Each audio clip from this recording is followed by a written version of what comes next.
It's that time of year. Load up my gun. Put on my gear. Welcome back, and today I am honored to have a very special guest.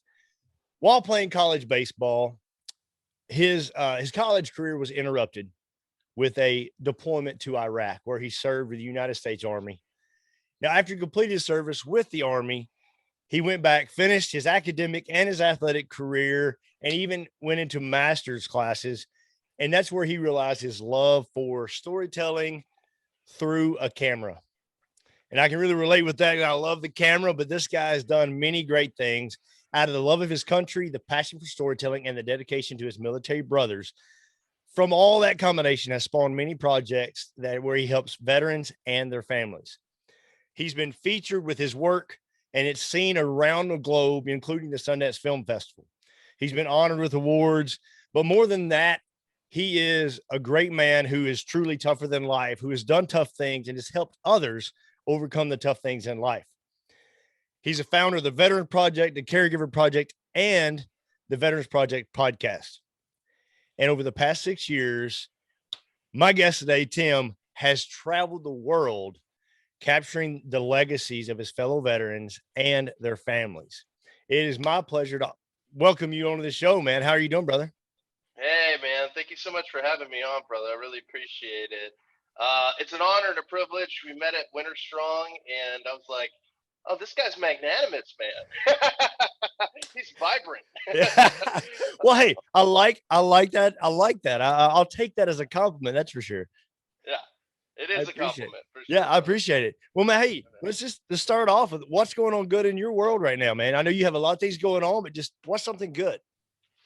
Oh, man. Well, every experience is so powerful, Brooks. I mean, my life in this work is all about getting down to the real, raw experience of these incredible human beings who've signed their name on that dotted line in sacrifice. You know, it's really the equalizer between all of us. We all sign our name on that dotted line as veterans, and full knowledge that we have no clue what might happen.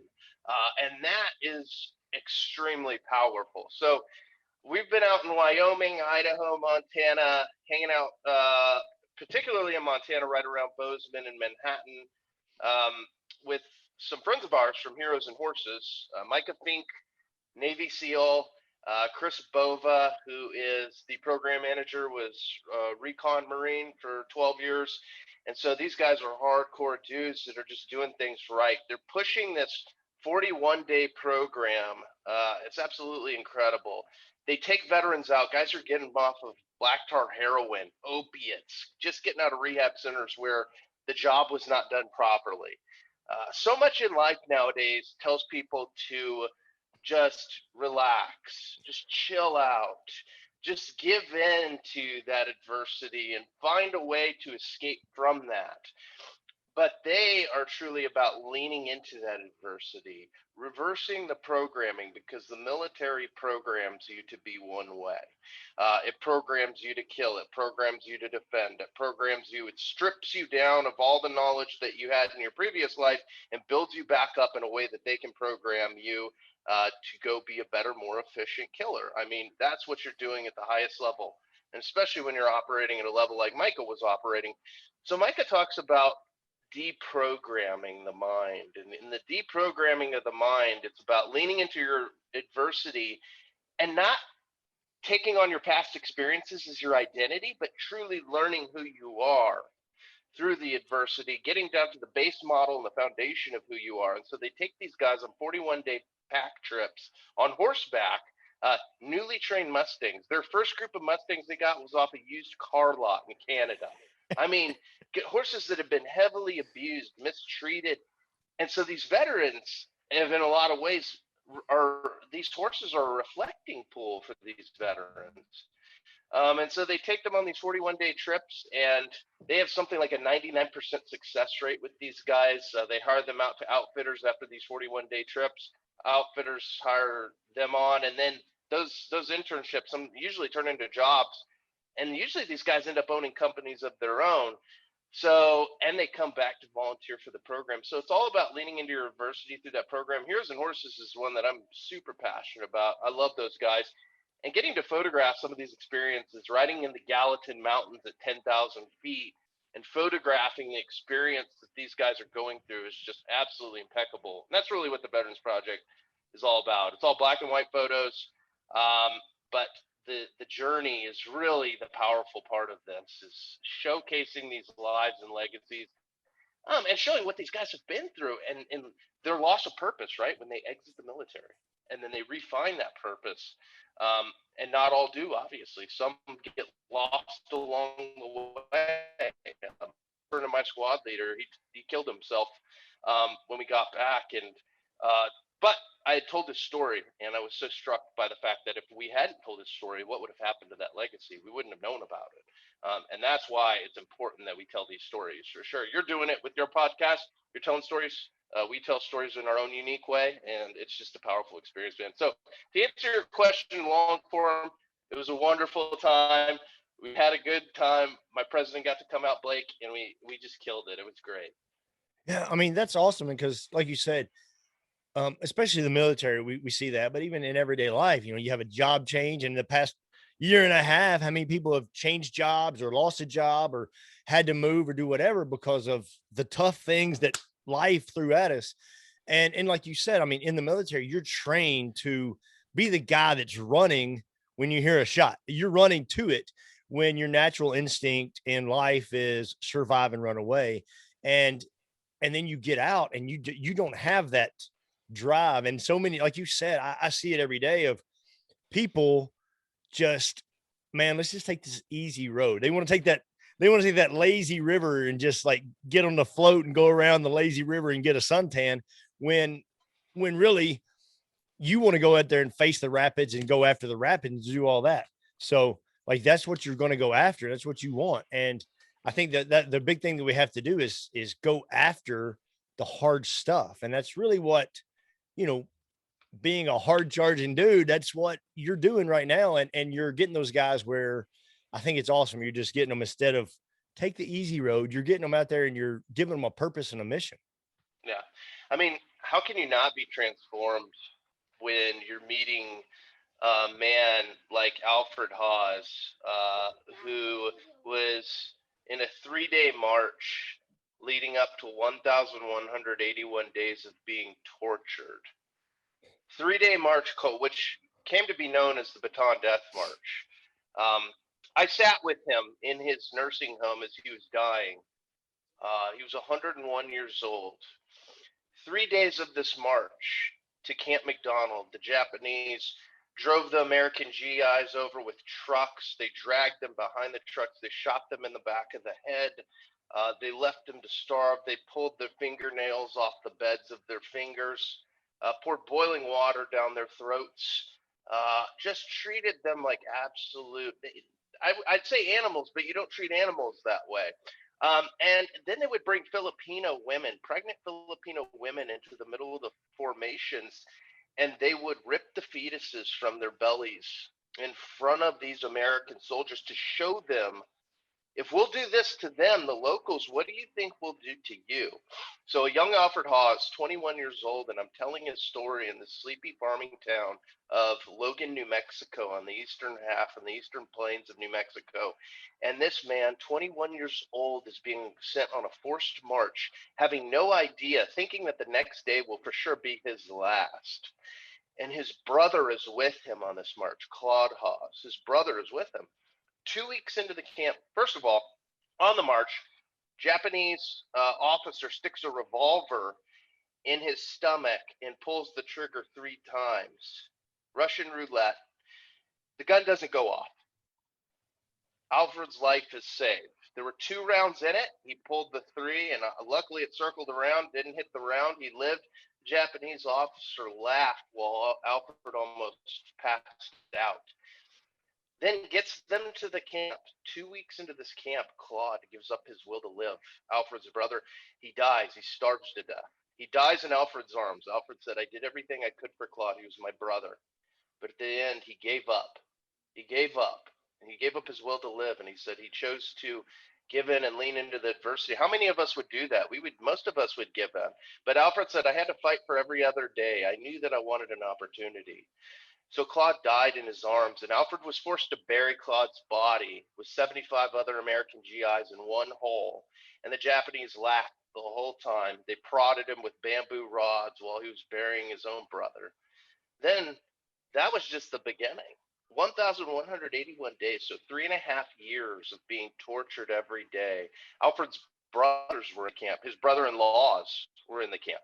So the woman that he ended up marrying, her brothers were in that camp. They were dragged off on a work detail one day. One brother tried to replace the other on the detail because he knew that if you went on details, you don't come back. Simple as that. So he tried to replace his brother in a move of sacrifice. They ended up taking him too. They dragged him off to a cave and lit both of them on fire. I mean, the treatment was absolutely abysmal, catastrophic.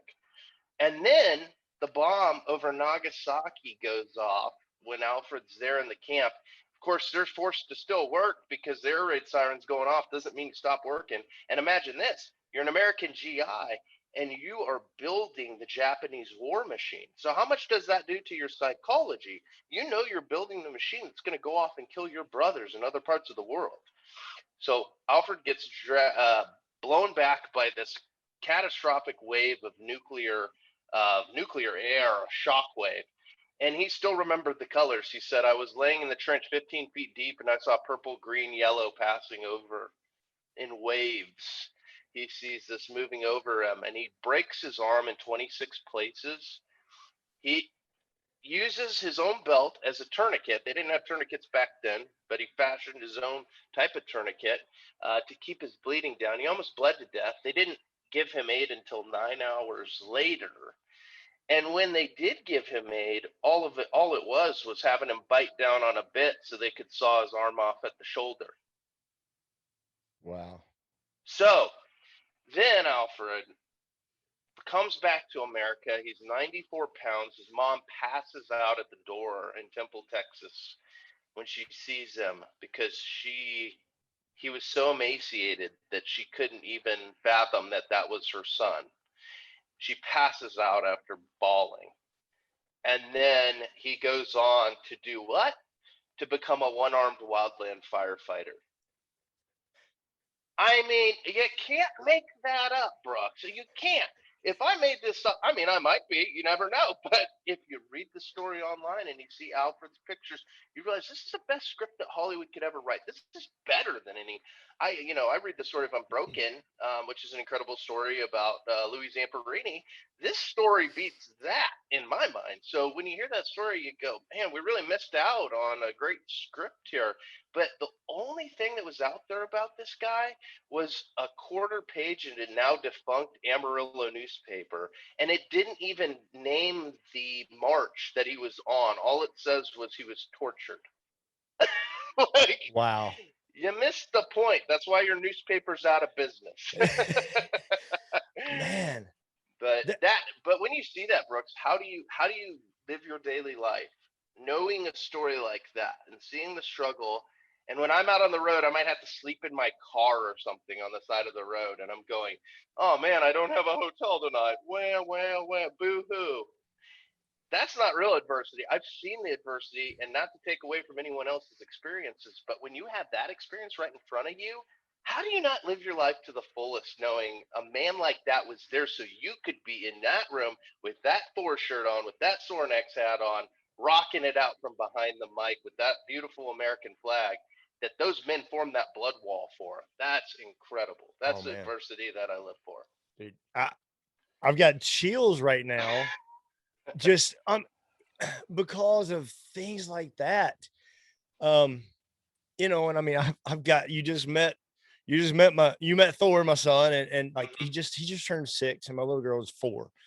And and it's one of those things where I'm always like, I've met guys like that, and it makes me appreciate what I have, but yet, you want to give your kids more than you had, but how do you give it? It's that little balance, but always like making sure and I stay humble and grateful.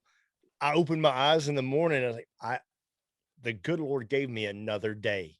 I'm pumped, Yeah. and there's no reason to be upset. You get to kind of create your own weather, if you will. I feel, and a man like that doing that. Growing up, there was a man who went to church with us, and as I got older, I sat down with him, and he told me about the fact that he actually has two Purple Hearts, Hmm. and being a medic and going out, and he comes back to his tent that night, and his tent mate doesn't show back up, and the things that he goes through, and he tells me, and it's just that what I treasure about what you're doing is the storytelling of these things that we're missing, and Hmm. the way that you're a civilian like myself, you can encourage me and help me appreciate what I have through these stories, but you're also helping out so many of the veterans, like you talked about the going out with the heroes for horses, and because you're going out with those guys and you're changing those guys' lives, because now they have that mission again, they have that Hmm. purpose, and I think that's so. If we don't capture it like you're doing, you're capturing these great stories, but if somebody doesn't capture it, they're lost forever. Hmm. Like you're talking about your friend, if you Yep. didn't tell his legacy, it's gone and it's Yep. lost forever. And I know that there's so many people out there that are trying to do these things, but you're doing a great job, because you're changing lives and you're telling the story, but it's also you in such a compelling way. I mean, you're winning awards and Sundance Film Festival and stuff for things that in today's society, when you're talking about war and veterans and doing good things in the world, eh, if it's not, some scandal and, you know, half wit kind of thing, like it's like people don't want to watch it, but you're telling a story in such a compelling way that people are drawn in to these stories that are quote unquote inappropriate, in today's society, which I hate, but I really appreciate the way that you served and now you're serving again through the storytelling aspect. Thank you, man. I appreciate it. Hey, it's a blessing, and I'm a Christian, and I take everything that I do as a testimony in the work of, trying to showcase the lives of these men as the ultimate sacrifices. For me, Jesus Christ was the best example of sacrifice, and so for me to have an opportunity to like highlight these men and the sacrifices that they make and signing on that dotted line, there's a verse, there's greater love hath no man than this, and a man lay down his life for his brother. And probably a lot of guys have that on the end of in the middle of their Kevlar or whatever. But when you're telling the story of Kyle Carpenter, like we just recently did, guys like that who put their lives, who jumped on the grenade literally after saying, you know what, I would have. What would you do if a grenade landed up here? And he says, "Oh, I'd run for sure." And then that's the last thing he remembers. And then the Marines around him say, "Yeah, in fact, what you did was not jump off the rooftop. In fact, what you did is you rolled over on top of that grenade and shielded your best friend." It's so easy to write it on the inside of the Kevlar and so much harder to do, right? Like Right. jumping, and then for your life, your entire life is transformed. I mean, 2 years of being in a hospital, 2 years of not even being able to hold a cereal bowl because your hands will never be the same, your arms will never be the same, blinded for the first couple weeks, not knowing if your eyesight's ever going to come back. When you do something like that, those testamental sacrifices, I think, stand to really give all of us, including myself, because I didn't do that. I didn't roll over on a grenade. How many of us have? But like, give us a greater example of, wow, if that guy can go through that, and that is like peak level of like human achievement. Hey, my bad day where I didn't quite get the groceries I wanted, or I wasn't able to pick up my kid at the exact right time. Now I have to explain to them, son, I'll be better about what time I get there next time. Or I missed a baseball practice or whatever. All of those things are surmountable. You're able to overcome those things. You're able to really take from the examples and glean from the knowledge of the Kyle Carpenters of this world and go, you know what? I had a bad day, but it wasn't as bad as that. And tomorrow can be a whole new day. And it's really cool that I'm breathing. Paul Merriman, Iwo Jima veteran that I covered back in the day, he came back from Iwo Jima and he went on to own a $140 million company called Hisco. Houston Industrial Supply Company. He bought it for $10, or he bought it for $1 from his old boss because it was $100,000 in debt. They had 2 employees in Houston office, and he bought it for $1. And much to the chagrin of his old boss, who was cussing him out the whole way that he offered him $1. But anyways, he bought it, and he turns it into a $140 million company. Because why? Because that's what Iwo Jima veterans do, right? You can persevere on the black sands of Iwo Jima, you can persevere everywhere. So he owns this $140 million company, 48 states, 3 countries. You can look this all up. It's online. Paul Merriman's website's there, and Paul Merriman has since died. He died about a month after we covered him. But I remember I said to Paul, and Paul was living in this condo in Houston, in downtown Houston, a really nice condo. Obviously, he had the money. And I said, Paul, out of all the experiences in life, you were married for 65 years, you had 6 kids, you ran for 10 years in a row without missing a day. He'd run 5 miles every single day for 10 years, never missed a day. He was awarded by the city of Houston for that, and he had all these incredible he's just a legend. If you talk about Paul Merriman to other Iwo Jima veterans, they're like, oh yeah, I know Paul. Paul is a legend. Rolled over on a grenade. He was back patrolling mainland Japan 3 weeks later after getting hit by a grenade. I mean, this man's a monster.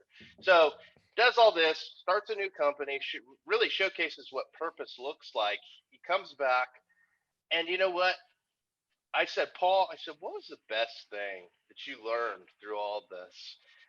And what's the best thing about life that you really just enjoy after getting off that island? And he said, Tim, my favorite thing is I get to pull up the covers every night over my chest, and I know that I'm not going to get shot at. I was like, for that to carve out somebody's life experiences, 36 days of intense combat, where you're moving 100 yards over 5 days. And you're watching your buddies to the left and the right just disappear. I said, Paul, did you have any friends when you were overseas, when you were on Iwo Jima? He said, I couldn't make friends. We were all in alphabetical order, and that's the only thing I remember. He goes, I couldn't make friends because if you made friends, that guy was gone in the next few minutes. And he goes, and that was just the reality of being on Iwo Jima. I didn't have any friends. He's like, I just had to survive. Imagine serving in the military and not even knowing the guys around you because they're losing their lives so catastrophically, so quickly. Every minute that ticks by, another guy is gone. 1 minute you look over a guy saying the Lord's Prayer in a crater, and the next minute he's just pink mist. I mean, and that was Paul's experience. He saw that. So then to come back and do all that he did with this $140 million company, to persevere, and then say the best thing about his life was that every night he got to pull the covers up to his chest and not have to worry about getting shot. You want to talk about breaking it down and really showcasing that, hey, we should be pretty grateful for what we have in this country. That guy's just grateful for not getting shot at and blown up. Like, that's pretty cool, right? Imagine if we all had that immense gratefulness in our lives of just experience. I mean, how many times do you get experience, Brooks, where it's like, it's happened to me where it's like, man, I thought I was going to talk to so-and-so, but they pushed it back another 2 weeks, and now I have to wait. Like, oh, that's a bad day? Are you kidding me? Like, what? Like, that's a bad day, you know? Yeah. No, it's not a bad day. It's a grateful to be alive day. Like you said, wake up every day. I get to breathe the good Lord's air. What a wonderful privilege it is. Yeah, it's like, oh, like I changed jobs. We had some health issues going on. We had some stuff going on. I didn't get to turkey hunt as much as I wanted to. Like, let me complain about something. Like, like the other day I started, but I was like, man, I didn't kill a turkey and then I started thinking, I was like, wait a minute, like, and like, like there's other things going on, like in my house or right around me that I'm like, all right, killing turkey is not as important as these things. Yeah. But yeah. And you said 2 things that really stick out to me that I've kind of, I guess, as I've been doing this, talking to other people, I find that those people that are truly just salt of the earth, just no matter what comes, that they persevere was one, and purpose. And I feel like most people, if you have a purpose, like everyone you've talked about, like, you're holding your brother in your arms as he dies and he's given up, but you have to keep going. Or if you know that these, that you have a purpose, and your purpose is to pay homage or to honor everyone that was beside you that you may not have known their name, but they paid that price so that you can wake up, pull those covers up, not get shot at today. Like, just those two examples that you've given, like they had a purpose and they persevered not only on the field of battle, but in every day of life. And I think for us, like finding the purpose that we have, finding what God has made us to called us to be and do here on earth, and then having that perseverance to push through it. Because I've told my wife, some stuff's been going on, and I was like, man, everything seems like going great. And now all of a sudden there's some battles that we're facing. And I told her, I was like, the thing is, like, God has blessed us by closing some doors and opening some others and showing us our purpose or where we're supposed to be. But then all of a sudden Satan wants to throw these flaming darts at us, if you will, and start throwing some stuff. And I was like, look, I've got a purpose and I'm going to persevere, because Satan may throw some stuff, but he didn't realize you don't want to pick a fight with the guy who likes to fight. And I'm like, my wife, she'll tell me, she's like, you haven't been to the gym. You haven't either worked out or you hadn't been punched in the face this week. And I can tell, and it's one of those things like you need to go and go to the MMA class, go to jujitsu and get tapped out a time or two, like go pick up something heavy, because you need that fight. And I think most of us need that fight. Yeah. And we don't need to take that passive, easy way out of, sitting on the couch and doing nothing. We want to find that fight, and it's finding the purpose and having that perseverance to overcome whatever is thrown in our path. Yeah, and here's the thing, Brooks, is we live in a bubble culture, right? We do. It's just the truth of the matter is anytime, obviously, something catastrophic could break out, but we lose that sense and understanding in everything we do, because we live in so much of a bubble, and so much of life is just patterned for us and carved out because of technology, because of just ease of life, all the food we have, the production we have. Everything is so carved out for us. But then you see something happen, like in South Texas, we had this massive winter storm where like 12 inches came down in San Antonio, and you saw people, dying and, and having to really figure things out and being, taken to hospitals and just, it was catastrophic, and you see how quickly that system can break down and how really tender society is. And we have to really carve out ways in this modern society to find our own adversity. Because back in the day, these guys coming back from World War II, they had it. Everything was adverse. Living before you went to World War II was adverse, because half your family died from yellow fever, from the Spanish flu. Half your family died. I mean, Woody Williams, one of the guys that we covered, the last living Medal of Honor recipient from World War II, the last one that's alive on this earth. We did it. We covered his story at the 74th Iwo Jima reunion. We did 4 or 5 days with him, and he lost half of his family, half of his brothers and sisters. 6 died by the time he was 12 years old. His father died working the field of a heart attack. 3 months later, they didn't really have any doctors, so you kind of just sat with what you had in rural West Virginia. So imagine all those experiences, and then you go fight the enemy on Iwo Jima. Then you come back from that, and then there's more adversity waiting for you, because it's hard to get back to rebuilding the economy, rebuilding the infrastructure. I mean, these are the men that built the highways, that built the super roads, to carve together what this nation is nowadays.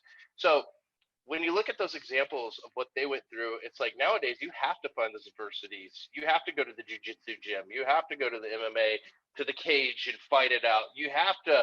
I mean, my buddy has his son picking up logs in the backyard and carrying them over to another stack, just to like create some form of adversity in this kid's life, because a lot of what we face nowadays is so softened by technology and by trying to soften the experience and not leaning into your adversities, like I talked about with Heroes and Horses.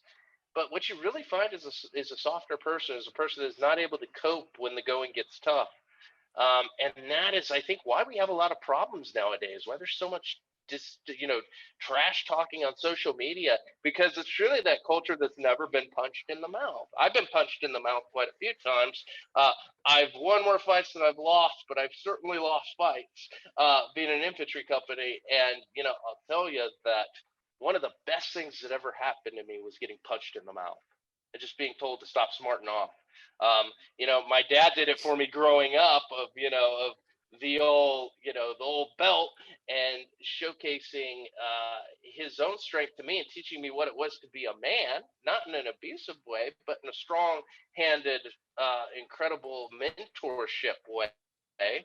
And you know what? Some of those experiences with my father ended up making me so much stronger for the Army. So when I get overseas, I understand these men and what they've been through, because my dad has already carved me through adversity.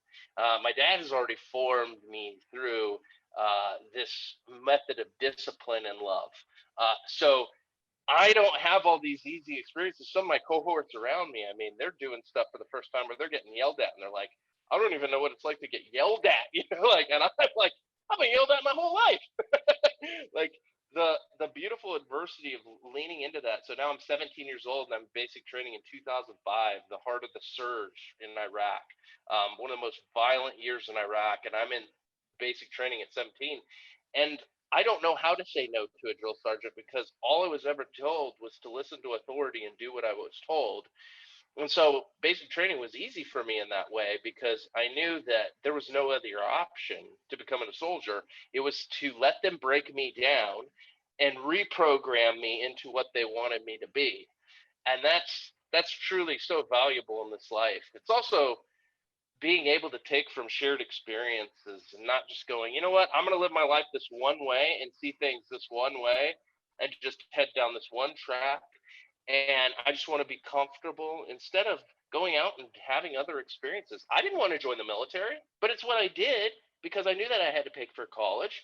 And I also knew that the value of a different experience and the value that that would give my life and carving me out into who I needed to be was incredible. So now as an artist, I have all these moments where in my life where I've experienced adversity. So I'm not some goofy nerd. Like, I've been in the world of shared adversities. I know what that's like. And so when I'm talking to these guys, they can relate because we're brothers in arms, right? We're able to talk on that level, just like you as a hunter, all that you've done and the adversities that you've experienced, rolling in jiu-jitsu. You're able to talk to these guys in terms that they understand, because you've had a lot of their experiences, and that's so valuable. So the message for me would be, find that other path. Go off down that path for a little while, experience some of that world, take that trip to Thailand or whatever it is, experience another part of the world, experience a third world country where they don't have it all. You don't have to join the military. You can join the Peace Corps or a missionary organization and go through that third world experience and get to see the way that other people live for a little bit. And I promise it'll make you a better person. I think so many more people in our society would just be better people to each other if they experience those shared adversities. Oh, I agree. And we've been talking about with our kids being that young, but every now and then they may not have the, fruit snack or the little, bar, even though it's like, it's not a candy bar, like a little bar or whatever that they're wanting. We're out of them, it's like, and it's like the world is going to end. And, and we try to express to them, like, there are people right now, like within 30 minutes of here, Yeah. who, like, these kids they may not have parents. They may not have food. They may not have a house, and we're, looking into some spots where we can take our kids. Of course, being that young, you don't want to get them in a too rough of a spot, you want to, of course. but a spot where they can help out and give to others and see, like, okay, I've got it pretty good. I don't need to be complaining about not having, the chocolate chip bar whenever I wanted the peanut butter bar, whatever it is, here's some deer, eat it or be done with it, and be grateful for it. And so I think it's really important for all of us. I mean, how many people out there probably don't know how to if their apple's not cut and peeled, they're not going to know how to eat it. They don't know how to bite into an apple because mom and dad always peeled it and cut it up for me. Yeah. We have that kind of generation sometimes coming up where I guess part of it is part of the adults or the parents are trying to take care of, make it better for them. But at the same time, you're making it so better that they can't even, walk down the street or that, and the people get offended by everything. And I think that's one of those things like I've told, like, we have people that we work with that we're around a lot. And I've just come to the conclusion, it's like, you have the freedom to say whatever you want. I do too. You have the freedom to be offended by whatever you want. If you get offended, that's your choice, and it's like, I'm not going to intentionally try to offend you and make you mad, but if I say something and I'm not going to be trying to be crude and rude, but if I say something and like, hey, I love guns and you don't like guns and that offends you, you welcome to America. You have the freedom to be offended, right? Well, one of the things that I think is that you're saying, obviously you don't want to, you don't obviously want to drag your kid down the alleyway to the guy smoking crack and showing him what that life is like. Yeah. Hey son, that's what crack rocks look like. That's not what you do. Yeah. I'll just say, like, the first date I had with my wife, I would say I was just very naive.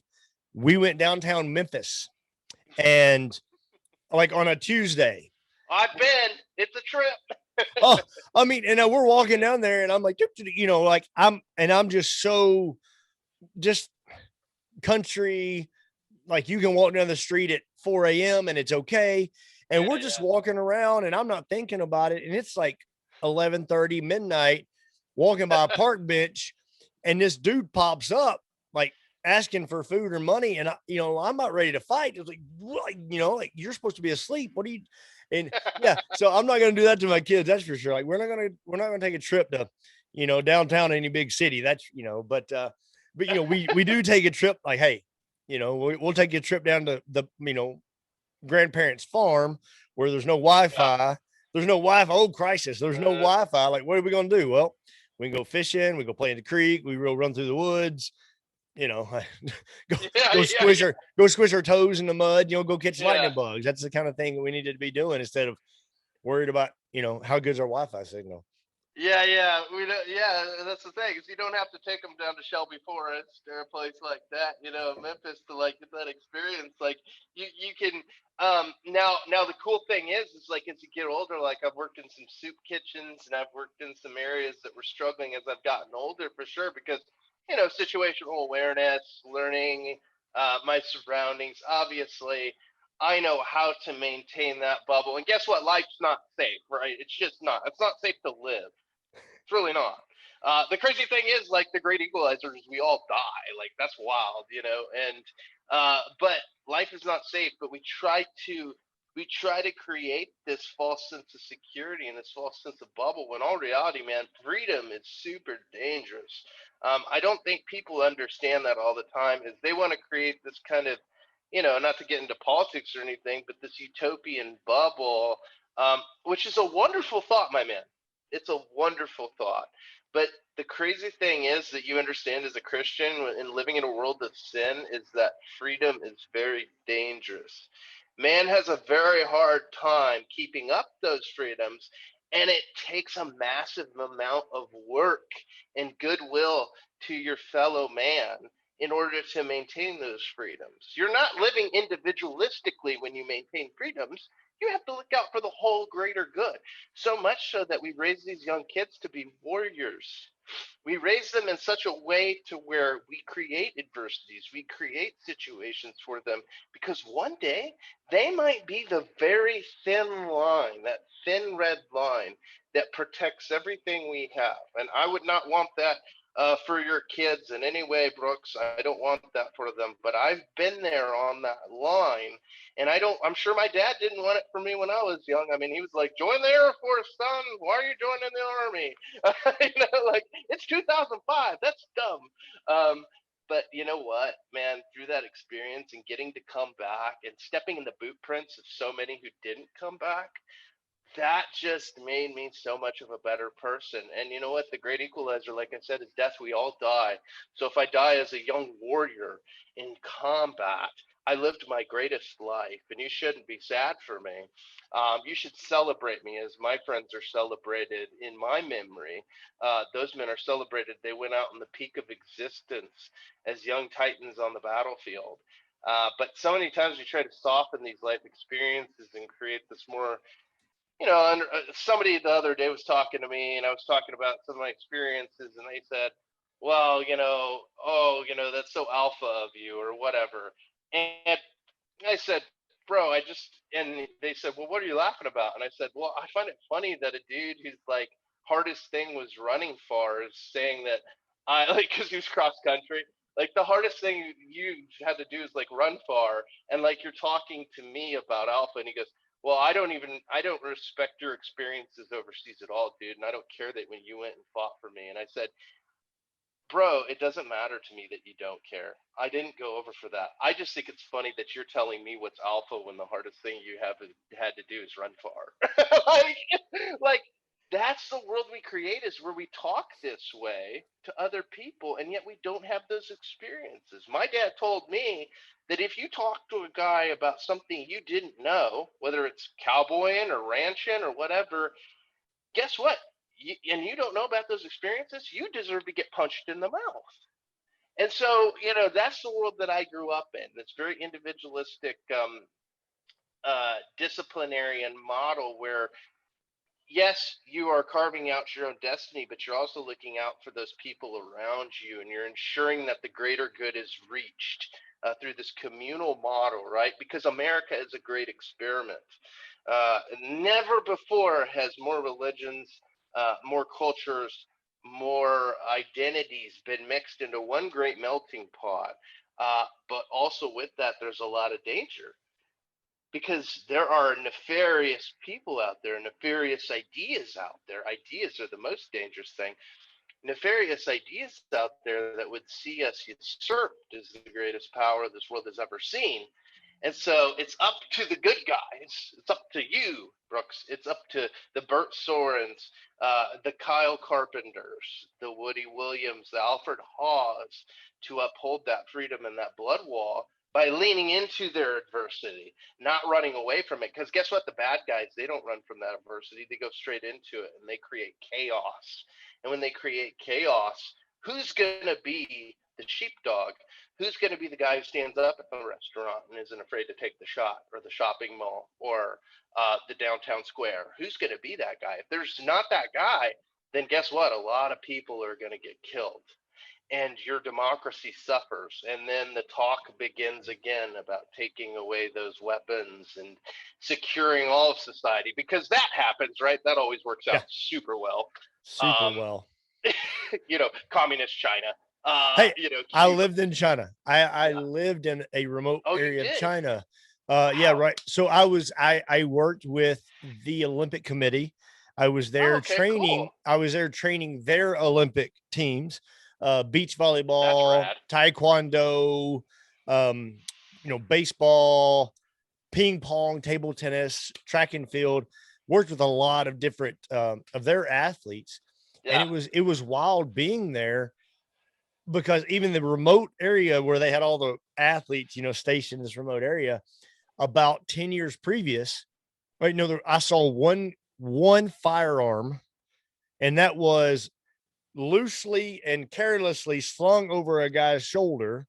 It was a rifle, carelessly, and he was at the bank, and he was like guarding the bank whenever they were loading the bank truck up. And it was just, that was the only time I saw a firearm the entire time. And he wasn't concerned with anybody bothering him. The police had sticks that they walked around with, and they would just hit people. They were, they were like urinating on the street or whatever.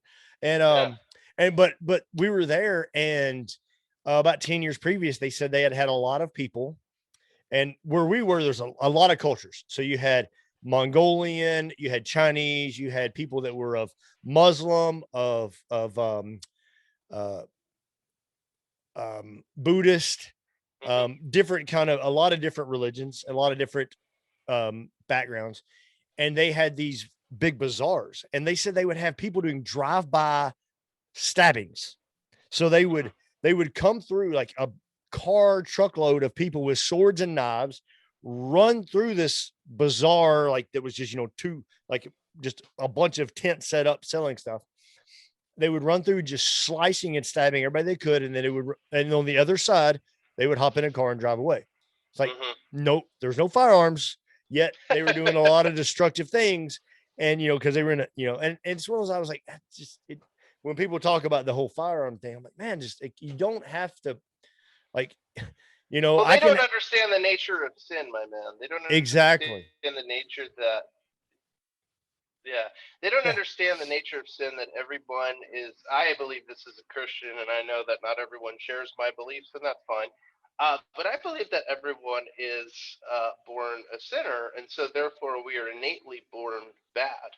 But we have to be carved out through Christianity, through acceptance of our Lord and Savior Jesus Christ. We can be redeemed, right?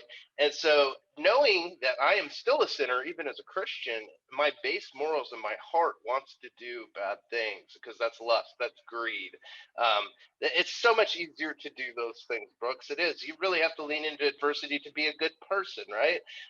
It's so much easier to wake up and have a bad day. But you know what's crazy is, like, with weapons and all that, it's like that's the model of sin, man. It doesn't matter. You could take away knives and guys would pick up rocks. Yes. In London, they had a ton of acid attacks.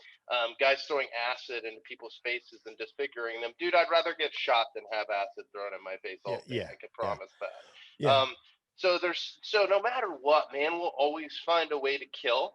Man, we'll always find a way to destroy. And it's up to the sheepdogs to be able to stand there in protection. And guess what? Guns make that a whole lot easier as far as the protection side.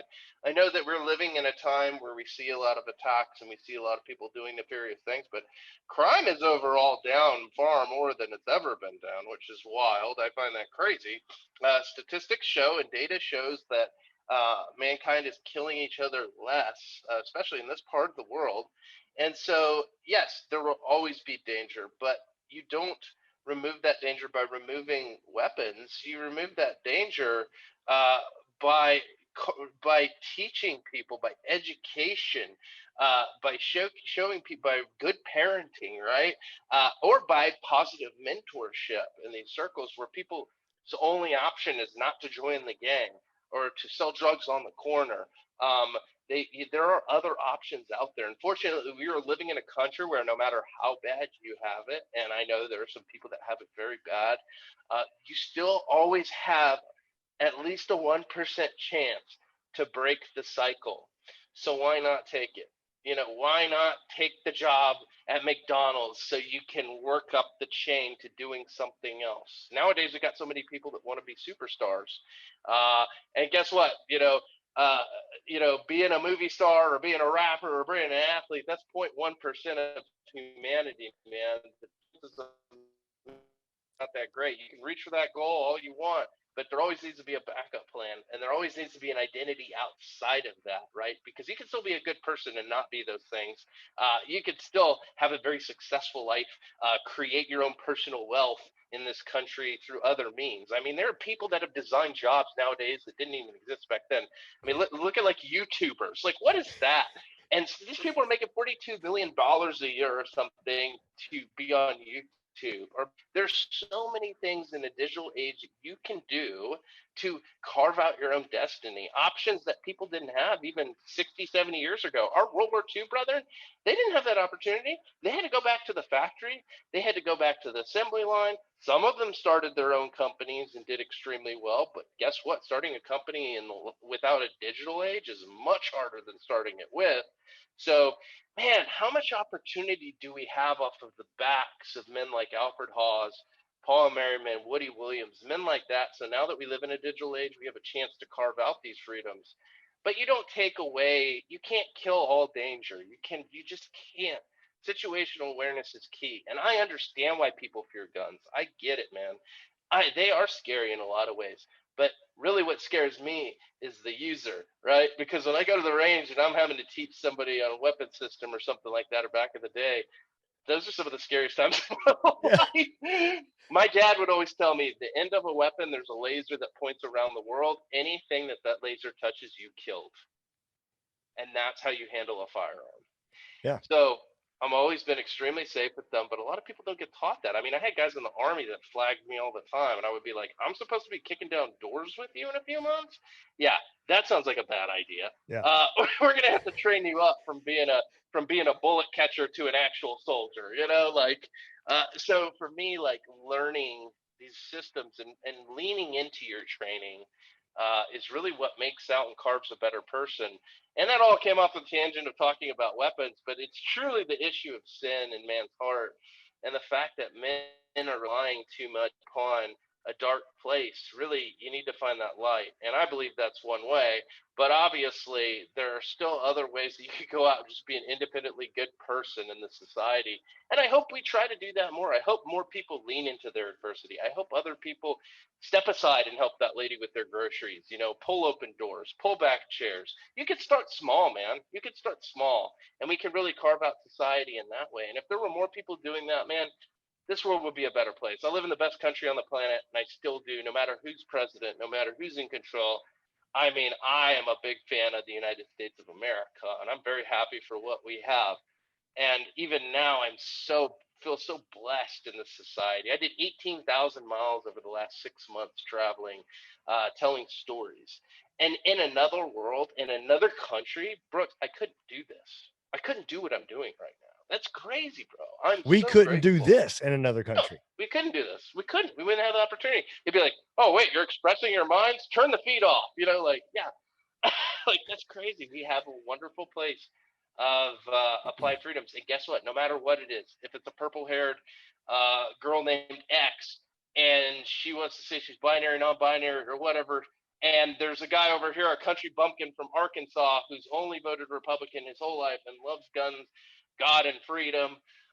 If they can come together and still have discussion in an open democratic state, man, that's what freedom's all about, dude. I didn't fight for her. I didn't fight for that guy more than I fought for that girl.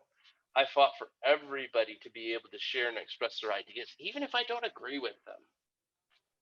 Yeah. And, you know, like Romans 13 basically says, hey, this entire whole book that we're talking about comes down to one word, one action, one thing, that's love. And, that it doesn't, you know, and and I always look at it. And as you've seen as well with a lot of the folks that you've worked with, they're going through some tough stuff with the families, but you love God, you love yourself, you love others. And if you can do that, you know, then we don't have to worry about war and all these other things. But there are people out there who do not go by that. No. And, you know, and that's where that whole quote of, I'd rather be a warrior in a garden than a gardener in a war, because I mean, I love to grow a garden. I love to go out and hunt. And dude, let's be peaceable. Like you know, like it's cool. Like we can go and do things and be peaceable.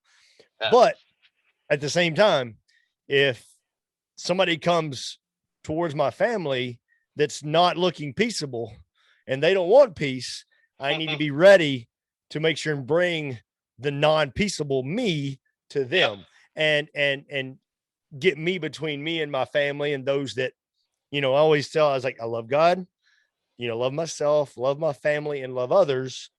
And, you know, and the, if others are not going to be loving to my family, then I may have to step myself between others and my family. That's your responsibility as a man and as the caretaker for your family. That's your God-given responsibility. And we live in a dark world where that's just the reality. Look at the warrior King David. I mean, the man killed a lot of human beings, and yet he still was a man after God's own heart. Because in this society of sin, there has to be the ability to kill. There has to be the ability to defend what you have, to defend your borders, to defend your country, to defend everything you have. And that is so important. And your border might be your home, right? That might be your home. Brooks. But you, at the end of the day, guess what? I know if I'm coming into your house for nefarious reasons, there's going to be some blood spilled Yeah. because Yeah. you ain't going down without a fight. And so that's a deterrent to me. I go, I don't know if I want to go to Brooks' house. Yeah. He might be, Yeah. he might be prepared to handle himself. Yeah. That's a huge deterrent. Exactly. Yeah. Like, so a while back, I go out to my truck and like the glove box is open and some stuff, I was like, oh boy. I was asking my wife, I was like, were you looking for something in the glove box of my truck? She's like, no. So I start looking and I think they went around to her vehicle and the lights came on and all that, whatever.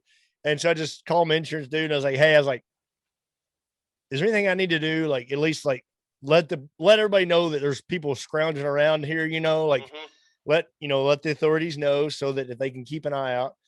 And, I was like, man, they might've got $20 out of there, but I had no weapons, nothing like that. And he's like, his response was, apparently they didn't know whose house they were coming into. I was like, yeah, I was like about 10 more feet and they would have known real quick. Cause it's one of those things where like, if I hear you at my truck, like I'm not going to come charging out blazing. Because like, I don't want to get in a gunfight.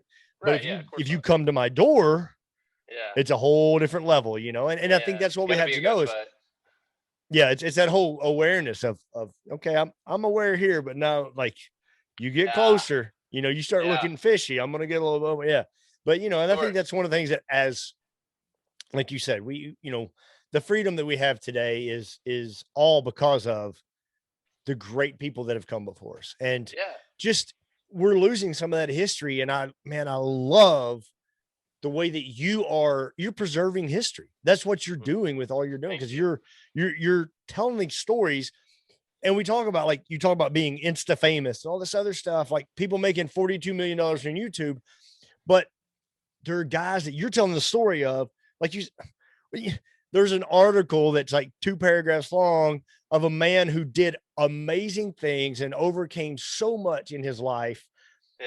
It has a great story, but he has 2 paragraphs in a newspaper, but you dig that out and share that so that I can share that history with my kids. Like, my kids know if there's a policeman, if there's a military, someone from the military, they shake their hand and they say hi and they are respectful because those people have done great things for us and they know that. And I try to instill that in them, but telling them those stories like that you have there, like it's stories that we don't have, and the history that we're losing, and people don't appreciate that history. And so, I mean, you're helping others, you're leading others, and you're just doing a great job of being a storyteller so that not only I, but our kids and our kids will know why they have the freedom they have and not take it for granted. Well, man, it's a huge privilege. It's an honor. And ultimately, we've got several high schools out in California that are using the project as curriculum for their history classes. Because the individual stories are so important, my man. It is so important, because how many times did you get in high school? And I was homeschooled all the way through high school, but I have a lot. So I was raised in good history teaching. My dad and mom were very disciplined about teaching me history, but a lot of the core history teaching in society now is just, it's not based on complete fact. It's not built on the experiences that these guys had, and it's biased in a lot of sometimes nefarious ways. These guys need to be able to tell their stories. So I can hear facts and figures about Iwo Jima all day, and at the end of the day, still be like, like, okay, give me, okay, black sand beaches. It was really tough. Guys got killed. Okay, exciting. Don't really care. I care because I love history, and I'll watch History Channel specials all day. But I have a lot of friends that never even turned on the History Channel, man. So how do we make this interesting? How do we make this pertinent to the individual? And that the way we do that is we tell the stories through the eyes of the soldier, the sailor, the Marine, the airman, the special operator, the most loving human beings I've ever met. have been our tier one operators who are doing bad things to bad people, the most loving people that I've ever met. Think about that for a second. The most dangerous killers, the guys who've experienced some of the heaviest combat, are the most loving human beings I've met, because they know what it's like to flip that switch to the dark side and to have to do what they have to do, and they never want to have to do that again. They do all of what they do out of love. I mean, obviously we have a few sociopaths, but most of us are not. Most of us are good, loving people that are some of the most lovely human beings. So let those guys tell their story. Those guys and girls, let them tell their story, and let them tell it truly. Let them tell. We hear, tell your truth nowadays. Speak your truth, brother. Speak your truth. Unless it offends me. Unless it offends me. I want to hear their truth, and I don't care if it bothers me.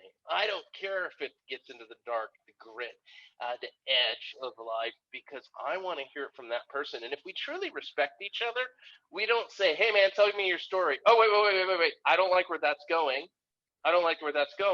We say, tell your whole story. I want to hear it, and I want to hear your experience. And then maybe you'll be interested in mine. I'm going to listen to that person the whole way. When I go into a room, Brooks, I am not the subject matter expert. That guy is the subject matter expert. I'm number 2 in that room, always. I have to be. All 6 years that I have done this work, I am number 2 every single time. I'm the fly on the wall. I'm the second best dude in that room at doing what they do. Maybe the third or fourth best, depending on who else is in the room. But I'm the fly on the wall, and my job is to capture that shared experience, that life experience that person has, whether it's Tim Kennedy, whether it's Rudy Reyes, whether it's Paul DeGelder hosting Shark Week episodes, whether it's who else, Nate Boyer, any one of these guys, gathering these experiences from them. I'm the second best in the room. I want to showcase their lives. They speak their truths, and that becomes the curriculum for those who want to learn about history, who want to respect what this blood wall that's been built around this nation. And man, it just makes you a better person to know the sacrifices that have been made. You don't have to go out there and sacrifice yourself. You could be a patriot at home. I talk about this with Bert Soren all the time. Bert is a patriot at home. Bert has created purpose and community for us coming back. He has given us a safe haven, a purpose, of zest for life, the ability to go out and hunt, the ability to go work out. All of these communities that he has brought together, he has been a patriot at home, my man. He has carved out our purpose for us at home. People like that are just as much a patriot as I am stepping overseas. I am grateful for those who stay at home and protect what we have here, because we need that. Let's tell those stories. Let's share those experiences. And let's make it cool to be a patriot, right? Let's make it cool. Like, wow, is that crazy? Like, is it crazy that I love my country? Is it crazy that, I don't love everything I don't love everything that's happened in this country. I don't love every experience. I don't love the way that some people have been treated, abysmally, mind you. I don't love that, but I do love that we all have a chance at this very dangerous freedom. I love that we all have a chance to have our own experiences and carve out our own destinies. Even the most indentured of us, even the most, even those who've been subjugated to bad treatment in this country still have a chance at least. I know that the freedoms that those men have fought for, and my brothers who have been over there, no matter what, if you agree with the wars, you don't agree with the wars, no matter what, we're substituting so you don't have to go. And that is truly a beautiful example of sacrifice. I'm happy for those people. I'm happy for the people who've come before me. And we need to share those experiences for the rest of the world to believe in, so that we can all have a resounding pride. Because guess what, man? If there's no pride in what we have here, then we lose it all. It's simple as that. It goes no other way. I hear so many people all the time, well, I can't stand for what this flag stands for. I don't, what is your idea of that? What is your experience with that it's so bad that you would say that? I need you to go overseas to a third world country to go experience what they have over there. It's not to say that we can't get better. Of course we can. But go over there and experience that, and then come back and tell me that you don't feel patriotic and you don't feel resounding pride. Man, when I hear the national anthem, I stepped onto my baseball field in college And I'm sorry I'm talking so fast, but I'm just so pumped about this subject.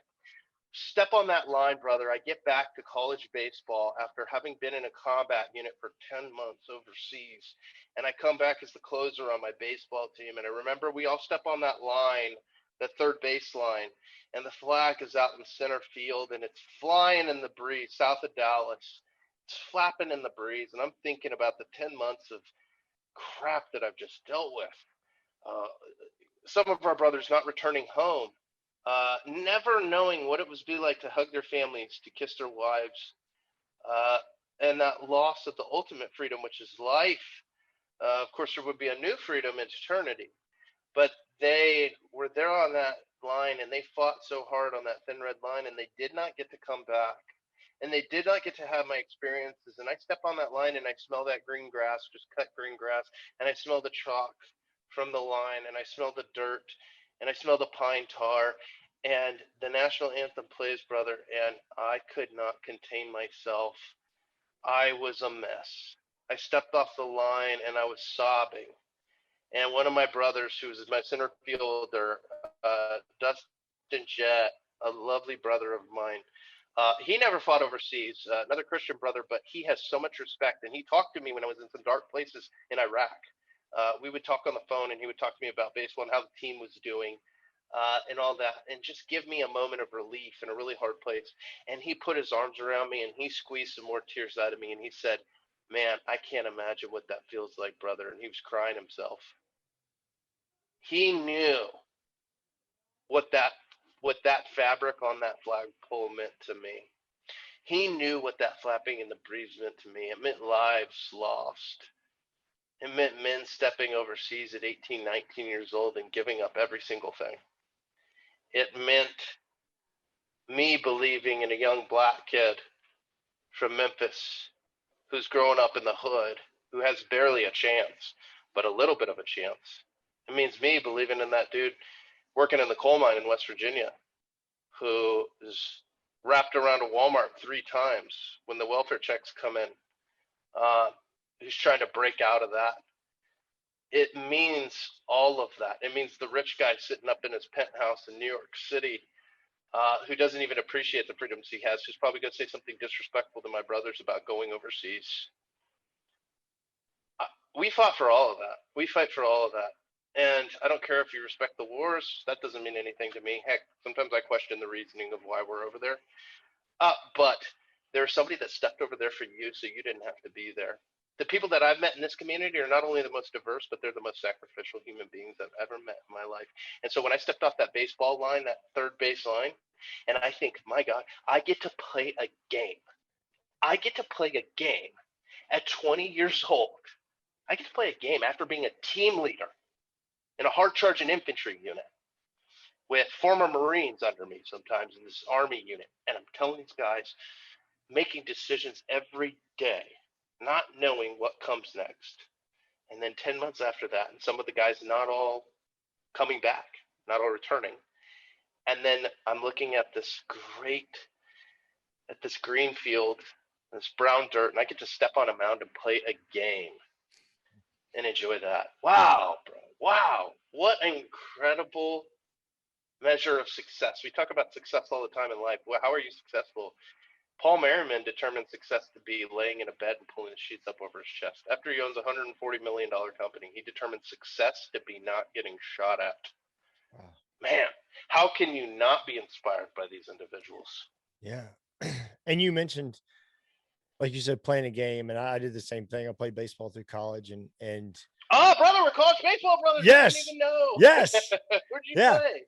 I played at Freed Hardeman University in West Tennessee. Yeah. Sweet, dude. Sweet. So awesome. yeah. So throw the ball around sometime. Heck man. yeah. Heck yeah, man. Strong or winter strong. Let's do it. Are you coming to Summer Strong? No, well, I'm not able to because my son has got 3 games that weekend. They did the rain out for the double headers and all that. So that weekend he has that, and then my wife's had a few health issues we've been kind of messing with, and so all that. Sorry, bro. I'll be praying for her. Yeah, sure. No, man, I appreciate that. All that combined has just been kind of. I wanted to go, and I was like, but all that combined is kind of like, I don't want to throw any rinks in that. So I hear I'm you. bummed out not to be able to come, but I wish you were going to be there, bro. me too. I'm Yeah. flying out from Phoenix all the way across, Oh all the way to man. Charlotte, and then me and my Yeah. president were in a car and driving down. Oh Got to see the old friends, but bro, that's a good reason to yeah. stay at home for sure. Yeah. That was the one thing I was just like, other than that, I was all in. But I was gonna say one of the things that you mentioned is playing the game. And in today's society, we worship and we idolize all these people Yeah. that are athletes and all this. But like you were talking about earlier, like you got with Kyle that was at Winterstone, we're sitting there talking. Like I was so, I guess, humbled. Like I didn't even want to like bother him. Yeah, yeah. Like I mean, in Nashville, if I see a music star, I'm like, hey, what's up? Like I don't care. Like Yeah. you sing a song, great. But like a guy like that, like I am so respectful and honored. Like I'm just like all I can say was, hey, thank you. And that was it, because of like those are the heroes. Those are the guys we need to be idolizing, if you will, and looking up to. And at the same time, like you're talking about, like they're so humble that they don't want you to do that. But the people that they're making millions of dollars for, throwing a ball or for, kicking a ball or whatever they're doing, they like to be idolized. And it's kind of weird and kind of one of those odd things, but I really appreciate all that you're doing and all that you're talking about it. And Nick, man, you mentioned Tim Kennedy and Rudy Reyes. If you meet those guys in real life, like you would never know that they are some of the most dangerous men in the world, because they're going to hug you. They're going to talk to you. They're going to laugh and they're going to crack dad jokes or whatever. Like, you're just going to be excited to be around them. And then you're like, wait a minute, that's one of the most dangerous men in the world. And like you said, like those guys who are the most dangerous are also the most loving and the most caring, because they know like what they're doing it for. And that's that purpose and that perseverance. And once again, so man, I just thank you for all that and for everything that you're doing. It's amazing. It's a privilege, brother. I mean, I'm glad I'm able to do it. And that, that strength of love, man, those guys showing me that, I think it's a massive insecurity when we try to form ourselves as these alpha figures and try to show off as these square jawed dudes that'll, fight anybody. It's like, no, the reality of the hardest fighting men that I've ever met, the guys who have done 18 tours overseas, 18 tours overseas, and been in what Delta Force, CAG, aka ACE, whatever you call it nowadays, now running missions for 20 years in a tier 1 operational level where we're taking out high value targets almost every night. These guys are doing the majority of the fighting, the heavy fighting in precision, or the young grunt from Idaho who at 21 years old has had to kill more people than cancer. This guy having to do what he's done at 19, 20 years old as a team leader in the worst province of Afghanistan. Those guys who strike out into the dark, those are the hardest guys that I've met. These World War II veterans are the friendliest men that I've ever met. The friendliest. The friendliest, most loving men have been the World War II veterans, the guys who have seen the most combat by far out of any veterans. And yet they're the friendliest, most loving human beings I know. What a beautiful picture of how we should be. If you're not insecure, you don't have to show off that you're a man. You live that life. You live that livelihood. You live with great ethics. You live with great morality. You hold yourself a cut above, not because you're trying to show off, but because you know that's what it takes to maintain the freedoms we have. And you don't look out for fights. You don't try to find somebody to fight.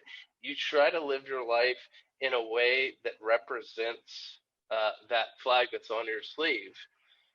And guess what? Those men, the toughest men I've ever met, are all the most loving, and they don't have any insecurities about proving who they are.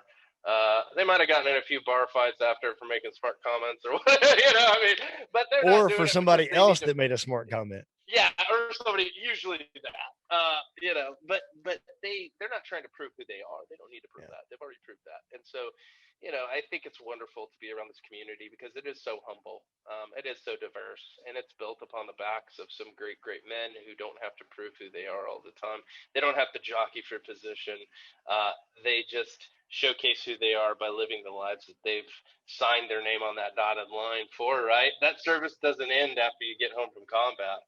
That service Yeah. does. You don't sit back on the couch and start smoking a joint and live the rest of your life that way.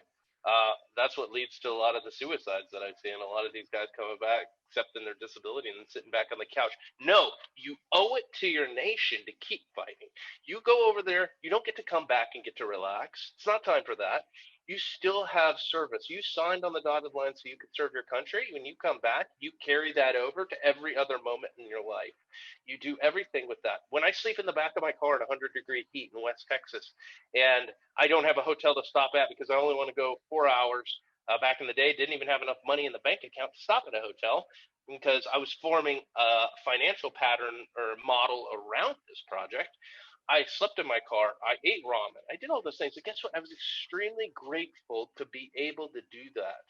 To have this 80, 90 bucks in my bank account, barely being able to make it out to LA to tell this guy's story, having a pillow back behind my seat.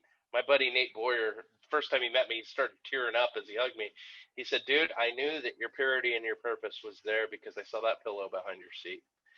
I saw the pillow behind your seat because I saw that you wanted it so bad. You wanted to break down and tell these stories so badly that you were willing to do that for me and telling my stories. Drive out to LA to sleep in your front seat in some gas station, hopefully not Compton. That's dangerous. Don't do that. I did that once. But, find your spot on the side of the road and just sleep and then just move on to the next day and feel grateful to do that.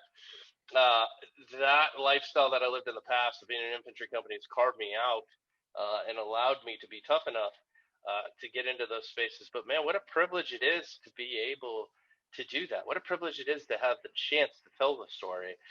So not running from that. Now I step into that, and I'm grateful for that. I'm grateful to be able to do that, man. And men like Nate and Tim and Rudy and women like Kirsty and all these incredible human beings, Woody Williams, the World War II guys are the ones that give me chills the most. Those veterans are such incredible men. They're legends to me, and those are the guys who I get chills. I don't get chills being around, Joe Cool from some Hollywood movie, and I've been around those cats. They're fine, and a lot of them are more relaxed than you think they are. But at the end of the day, I'm not there to be around them. Those World War II veterans are the guys who I walk into the room with, and I'm going, I don't feel like I even deserve to be here. I don't even feel like I should be in this space. That's who I get chills for. But that's probably what makes us effectively be able to tell these stories, is because I still get that feeling to this day. It's been 6 years, and I still get that feeling every day that I do this job. And it's more than a job. It's a movement. It's a movement of legacy, and we have to share these legacies so that the rest of the world knows what we're done and what we're capable of. I love it, man. And you're leading others, you're helping others, and you've got your purpose. And and it is those moments. I mean, because at Winter Strong, there's a lot of people there that when I was there, I really felt like I don't know if I deserve being here. I don't know why I'm here. Like I don't know I don't think why. anybody feels like they Yeah. deserve to be I there. mean, you're there and you're like that, like, I almost wanted to ask Bert, I was like, why did you ask me to come here? Cause I would be the least likely person that should be here. And you felt like that. But then, like you said, everybody else is kind of in that same boat. They're just Yep. very humble. It's like you took all your pride, all your ego, and you dumped it in the pond when you Mm-hmm. showed up. And it was Yep. really awesome. And like, got to meet you and other people. But I mean, what you're doing is awesome. You're leading others and you're helping not only the veterans, but you're helping civilians like myself to appreciate and understand what everybody's gone through. And I mean, really, life is tough. It really is. And, Mm-hmm. Tim, you're sharing and also living, a way that shows other people that you can be tougher than life. And I appreciate you for that. Man, thank you so much. I appreciate you having me on. I appreciate the model of free form discussion because I think so many people run away from long form nowadays, and really we need to lean into it. Stop overly producing things. I mean, we got a podcast coming out in the future with NPR and Texas Public Radio, and it's another form of the Veterans Project podcast. They let me keep our original podcast, and they're going to have this new podcast through NPR called Out of Uniform.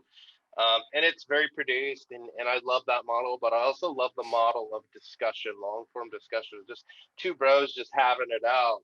and talking about life. That's really what the Veterans Project is. It's two bros having it out and talking about life and discussing reintegration and transition and loss of purpose. And so for us to be able to share that with the world, there's a bright light we have in our hands. We're holding it right here. It's this information, it's this knowledge up here. We're able to push that out into the world. We're able to shed some light because there needs to be more light in this world. There's a lot of dark places. There's a lot of dark corners. We need to shine that light in those dark corners. Remember, and as veterans, we can't afford the opportunity to sit back on the couch and to just, sit back and just, smoke that weed, lose that purpose, and forget, take those opiates. And listen, I don't have anything against the weed because I've seen a lot of my brothers healed off of, stepping out away from opiates and natural healing. But at the same time, you don't do that all day, and you have to refine that purpose. You have to carve out that new place in life, and you have those intangible skills built within you, friends, brothers. You have those intangible skills. It may not be, well, I was an infantryman. All I know is how to kill people. Like, I know how to sight in a 50 cal, do work, headspace, and timing. Like, that's what I know how to do. I don't really know I know how to kick down a door. No, you have leadership. You have timeliness. That's hugely valuable in society nowadays when everybody's late for everything. You have work ethic. You have strength, durability, grit. Every single measure within your soul that made you kick down that door overseas and have a 0.4-second decision time on whether friend or foe, who that was. 96-mile-an-hour fastball, that's the equivalent. Hitting a 96-mile-an-hour fastball is the same as kicking down a door and knowing whether to shoot or save. So think about that. You've got that decision-making ability, and you think that you should be relegated to sitting on your couch or working at a fast food spot? Not that there's anything wrong with that if that's what you want, friend, but you could start that business. You could carve out that great storytelling model. You can become an artist. You can. Why can't you do any of those things? You just did the hardest thing in the world in kicking down that door and making that decision. You could carve out the greatest destiny for yourself. It's all capable. It's all the intangible skills that those employers want, that those businesses need. And use those skills for yourself in life. And I promise you'll find the greatest form of life you could ever imagine. For me, I wake up every day and I'm thank the Lord. I can't believe this is a job. This is a job. I get to work on a transcript on a dude who is cutting and running with Debger or Damnick or doing the hardest things overseas. I get to tell that dude's story and he trusts me. I've got the most dangerous friends in the world. I don't know if you know, but I've got the most dangerous friends in the world. And I feel pretty good about the circle I'm in. I don't ever have to worry when I go to a place. I'm like, hey, I got my friends. They're there. It may not be me, but I got my buddies here. And you don't want to mix it up with them. I have this incredible circle of people around me, lovers and fighters and defenders, and I am so privileged to be able to tell their stories. So I feel blessed. But guess what? I took that chance to step out on that ledge and go, I think there's something greater. I think there's something better. I think I need to give back through telling stories, and I think that's my model. I'm a photographer. It's what I do. I'm good at it, and I know that's the model for my life. I believe that's what the Lord has for me. And I'm going to do that to the best of my ability, just like I did to the best of my ability in being a team leader and making decisions overseas.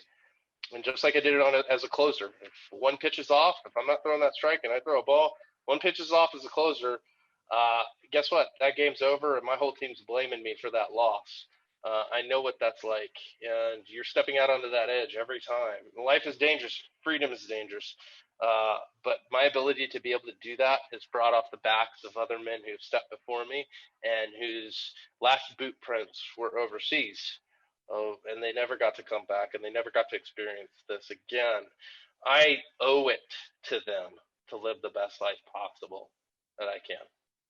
Oh man, that's amazing. And I really appreciate you. But to close out, how can we help you? How can we get involved, and where can we find, online and follow you that way? Yeah, well, we're working on funding models right now. So we're starting to raise money for a sprinter van that I'm going to move into. So we've got that available through the website. So if you ever want to donate to the organization, we are partnered with a mental health nonprofit called Heart Support. and they were started by the lead singer of a band called August Burns Red. His name is Jake Lures. He's the lead singer of a big metal band. They're huge.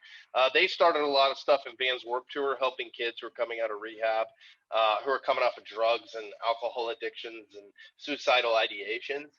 And Jake has been in that world for about 10 years helping people. And so we joined forces as the veteran wing for what they do. So a lot of the coalition veterans that we bring in, like Rudy Reyes and Nate Boyer, and Donald McAllister, guys like that who have been in it and who know those hard places mentally, we've brought that support. So Heart Support is our mental health partner. We're currently having a fundraiser with them, and you can work through them. And you could go to www.thevetsproject.com, THEVETS project.com. That's where all that information is available. You check out the podcast. We're on every platform, the Veterans Project podcast. The Instagram, I would suggest that probably the most heavily, because every day we share a post and a quote from that person for 30 days of quotes of that one person. And that's the Veterans Project on Instagram, and same for Facebook, the Veterans Project. So all those are ways to help out, support, buy a t-shirt, whatever you want to do. We just love these stories shared. So the more that these stories are shared, the more successful the work becomes, the more that people know these stories. So those are all the ways, man. I really appreciate being on your show. I felt really good about the discussion, and I'm thankful for you, man, doing some storytelling of your own. Hey, man, I appreciate it. And like I said, I usually get on here and just pretty much let the good Lord take it where it needs to be. And hey, and we'll put all the links up and all that stuff. But one final question for you.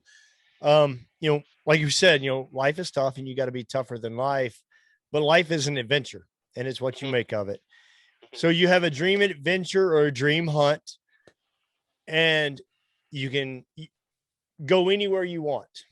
Oh, geez. You can go after and an adventure or a hunt, anything that you want, and you can take anyone with you that you want. So where are you going? God.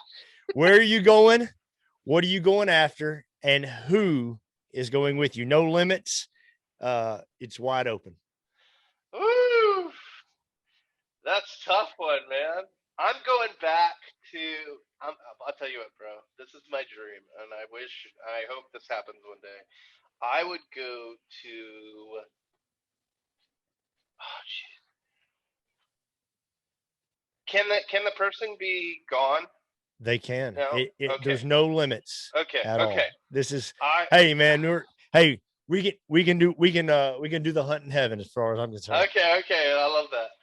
I would bring back Frank Denius, whose story I told. His University of Texas's practice field is named after him, and they named the special teams, the special forces, after him. Frank Denius was a legend of Omaha Beach, and he came to every game for University of Texas for like 36 years. He never missed one home game, and he only missed 10 away games in like 36 years. He would ride the bus with the team. This was a bad dude. He did some incredible things as an officer during the Battle of the Bulge. He was, I think, the first wave at Omaha Beach in Normandy, and I would go with him overseas to Normandy to experience the battlefield with him. And now, in this time, as he's older, and him recollect those experiences for me as we meet those children, those French children, who are out there, who are so grateful for our freedom still to this day, who still were writing letters to him before he died. I would go there with him. And then I'm going to bring it back. We would come back to Austin for a UT football game, because that's the environment he loves the most. I'd stand on the sidelines with him and just enjoy watching the game with him. That would be, for me, ultimate dream, getting to experience that world with that man. Man, that's awesome. I love that. And just, that would be very humbling. And I'm sure that everyone involved would be touched by that, and you being able to share that is amazing. Thanks, man. I appreciate it. Thank you so much for having me on, brother. I appreciate it. Man, Tim, thanks so much. Thanks. I really appreciate it. We'll have all links up. Make sure you go check out the Veterans Project and all that. Because I mean, as you can tell, it's a lot of good stuff going on. And whether you're military or if you're a civilian, you can help out and you can make a big change just by passing on the word. So pass that on, stay humble, be hungry, get healthy, and always be tougher than life. Someone's gonna lose, but I can guarantee it ain't gonna be me.